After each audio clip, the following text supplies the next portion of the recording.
এক আপু আমাকে কমেন্ট করেছেন যে আপু আপনার মটর পোলাও রেসিপিটা কি আরেকবার দেওয়া যাবে? জি আপু, কেন নয়, অবশ্যই দেওয়া যাবে। যদিও আমার এই মটর পোলাও রেসিপিটার ডিটেলস দেওয়া আছে, আপনি যদি ভালো করে দেখতেন তাহলে হয়তো বুঝতে পারতেন।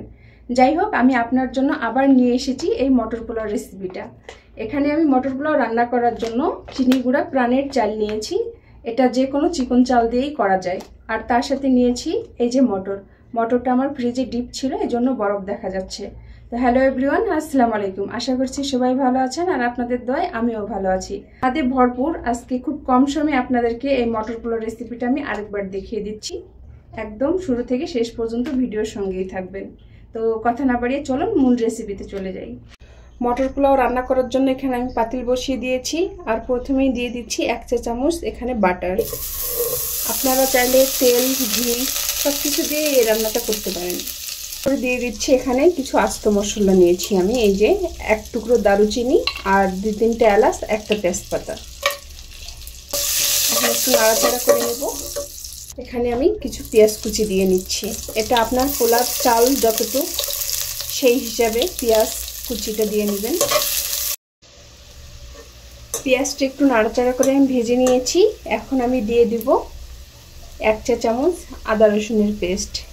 আমি এখানে চাল নিয়েছি 3 পট, 1 কেজি থেকে 1 পট কম।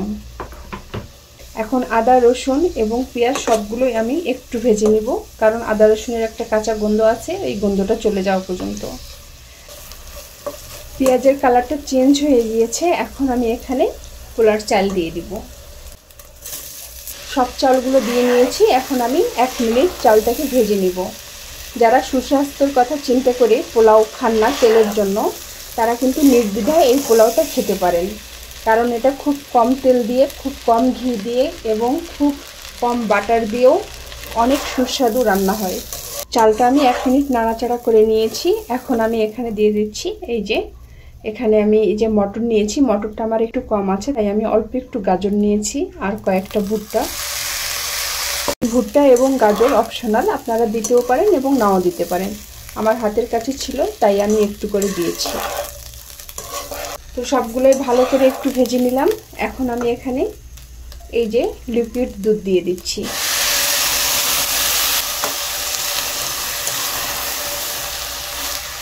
পরিমাণ মতো পানি, যতটুকু চাল আপনি দিবেন তার ডবল পানি আপনাকে দিতে হবে। তারপরে দিয়ে দিচ্ছি স্বাদের জন্য কয়েকটা কাঁচামরিচ আস্ত এবং স্বাদ মতো লবণ।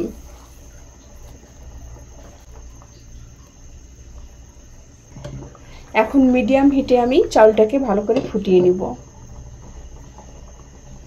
তো আমার পোলাও রান্না প্রায় কমপ্লিট।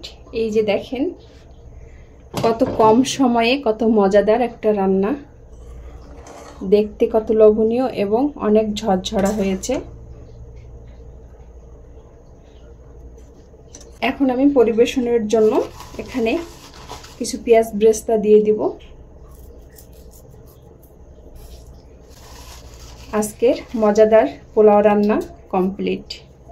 তো ভিডিওটা এই পর্যন্তই। সবাই ভালো থাকবেন, সুস্থ থাকবেন। আল্লাহ হাফেজ।